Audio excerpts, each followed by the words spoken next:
Hi guys, Happy New Year. So I'm filming this in the car because I don't really have anywhere else to film it, but I really wanted to make this video just to kind of sum up the year and go over some of the best things that I did really.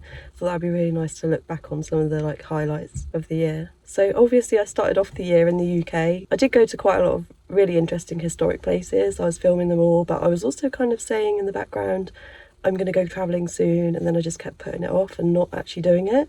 I'm sure that was really annoying. But yeah, eventually I had to just push myself and I booked the flight and I went to Georgia. That's a completely new country for me. I didn't really know that much about it. I knew that there was lots of amazing nature and history to see. So I ended up spending like 3.5 weeks there just travelling around on the minibuses.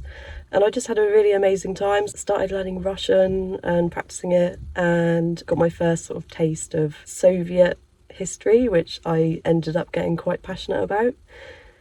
I think the best place that I went in Georgia though was probably Mestia, which was like a really small mountain town, and it's home to like a really interesting ethnic group called the Svans, and they build these really iconic tower houses, and I got to go in a few of those, and the scenery just around there was just incredible.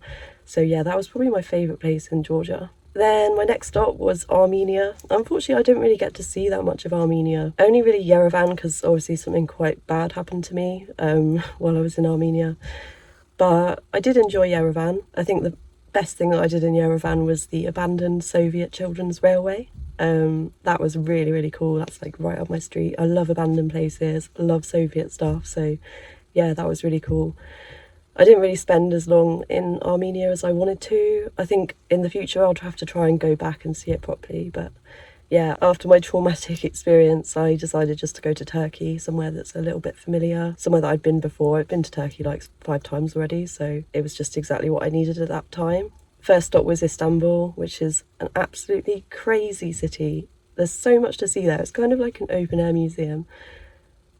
Really enjoyed the historic sites in Istanbul. But I did get a little bit stressed about how busy it was. I think I went there in like proper peak time for holidays and stuff like that. So yeah, after that I went to Pamukkale and I saw the amazing travertine white landscape and the Hierapolis, the ancient city as well. So yeah, that was amazing. Also went to Antalya after that.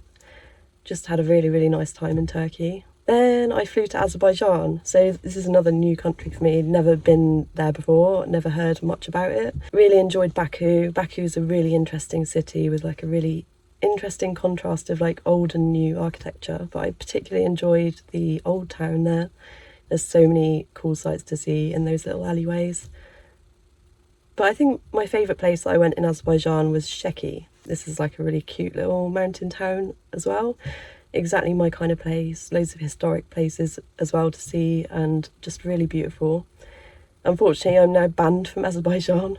That's a whole other story, but yeah, I probably won't be going back there. Kind of intended for Azerbaijan to be like a jumping off point to go across to Central Asia, which a lot of you will have seen. I took the ship over the Caspian Sea and ended up in Kazakhstan, which was an awesome country. So big though, I spent so many miles travelling on trains. I went on a 35-hour train journey. One of my favourite places in Kazakhstan was Turkestan, because it's just full of like historic sites and like really cool Silk Road architecture.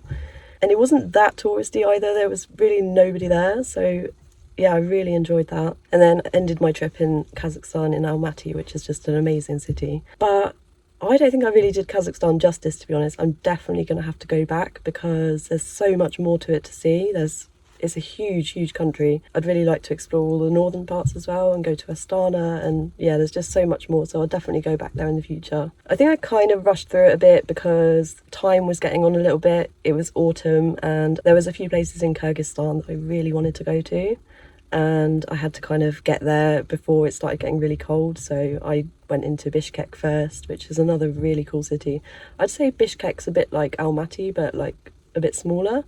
Lots of really cool Soviet architecture and Soviet mosaics and stuff as well, which is right up my street. So yeah, I loved that city. Spent quite a lot of time there. But yeah, I ended up spending like 5 weeks in Kyrgyzstan in total, just travelling all around. But once again, there's still bits that I didn't get to see, so I'll definitely have to go back. But I loved Kyrgyzstan, it was amazing. And then my final stop was Uzbekistan, which is my most recent videos. I think Uzbekistan was one of those bucket list places that I'd been wanting to go to for years and years and years and years, and I kind of knew that it was going to be mind-blowing because I'd read all about it, I'd watched loads of videos, I'd seen so many pictures of all this crazy architecture and historic sites, and it was insane, it was incredible. I had a really good time there, but towards the end I think I was quite tired of travelling. I'd been on the road for like 6 months, so I was a little bit tired, but I still did really, really enjoy it. And yeah, again, I probably could go back there and see loads of more stuff. It's an amazing country. So I thought I'd go over some of the highlights of the trip. I've got like a little list of like the best historic sites. That's got to be Uzbekistan, like just there's so much to see. Samarkand. Bukhara I actually preferred to Samarkand. I felt like there was more to see there and it was a bit more genuine, like the streets and stuff, they all felt a bit more lived in and a bit more like authentic. So yeah, I really enjoyed that. And as a whole, I think if you love historic sites and buildings and cities, Uzbekistan is probably the best place to go. Next one is best food. So I'm actually going to say Turkey for this one. I love Turkish food. I feel like there's something for everyone in Turkey. Even vegetarian food is not a problem to find. So many like delicious salads, kebabs if you're into that, amazing desserts. Just, yeah, the best food has to be Turkey. Best nature, definitely, without a doubt, hands down, Kyrgyzstan. So many different like landscapes to see, mountains, desert, beach, just beautiful. Everywhere I went I enjoyed in Kyrgyzstan. I absolutely loved it. And there's just amazing hiking trails to be had there, horse trekking, all sorts of stuff. Yeah, definitely the best nature. Best city, Almaty in Kazakhstan. I absolutely loved Almaty. There was so much going on, so much to see. Loads of Soviet stuff if you're into that. A really interesting mix of old and new architecture, really beautiful parks and amazing botanical garden as well. And it's in really close proximity to some incredible nature as well, like the Shimbulak ski resort I went to. That's only like a 40-minute bus ride from town, and you get up to some incredible mountains, up all those cable cars. It was an amazing day. So yeah, Almaty is definitely the best city that I went to. The next one on my list is the most surprising. So I've put Kyrgyzstan for this one. I knew that I was going to enjoy it, but I didn't expect to love it so much. I ended up spending 5 weeks there. It's just got everything. Yeah, I was very, very pleasantly surprised by Kyrgyzstan. The next thing I've got written down is the most unique experience. Now, I had quite a lot of these. I had quite a lot of unique experiences whilst I was travelling, but I think I've got to narrow it down to like 2 things. So I think the first one would be crossing the Caspian Sea on a cargo ship. That was a crazy experience. Lots of waiting around, lots of unknowns, and like the fact that we kind of just dropped the anchor for 3 days. No one would tell us when we were going or what was going on. Was pretty crazy. And I met some amazing people on that journey as well. Yeah, definitely a very unique experience. Not sure how much I'd want to do it again, but I'm glad that I did it. And I've got the whole video to remember it by. If you haven't seen that, go and check it out because it was pretty crazy. And the other unique experience was the Soviet sanatorium I stayed in Kyrgyzstan. Now, I'd been wanting to do that for absolutely years. I read about it in a book that my auntie gave us for Christmas years ago, and I thought that it would be such a cool experience to like do that because I heard that it was like stepping back in time, and it really, really was. The whole building was like, I don't know, I felt like it hadn't really changed since the 70s. Even the food was like really old-fashioned, and that experience as well, it was just quite surreal because I was the only foreigner there.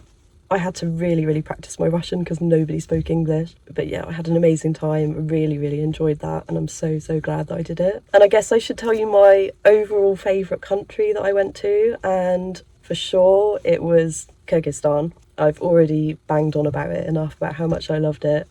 So yeah, that's my answer. So just before Christmas, I actually got monetized on YouTube. So if you see some ads in my videos, that's why. I'm really sorry if they're annoying, but it does help to keep the travels going. And it massively helps to keep the channel going as well as you guys commenting and liking and stuff like that. Really, really means a lot and really, really helps me out as well. So thank you so much for your support over the last year. So I guess you guys are wondering now what I'm going to do this year. So in about a week's time, I'm flying to India. This is my favourite country in the whole world. This will be my 5th time going there, so I kind of know what to expect, unlike with a lot of places I went in this last year. I'm going to go to some places I haven't been before, and I've never actually been to India on my own. I've always been with my family or a friend or a partner, so it will be interesting to see what it's like as a solo female. I did actually live in India for 6 months just before COVID, so I'm super excited to be going back. I really can't wait, and I'm really looking forward to sharing it with you guys as well. So yeah, super exciting.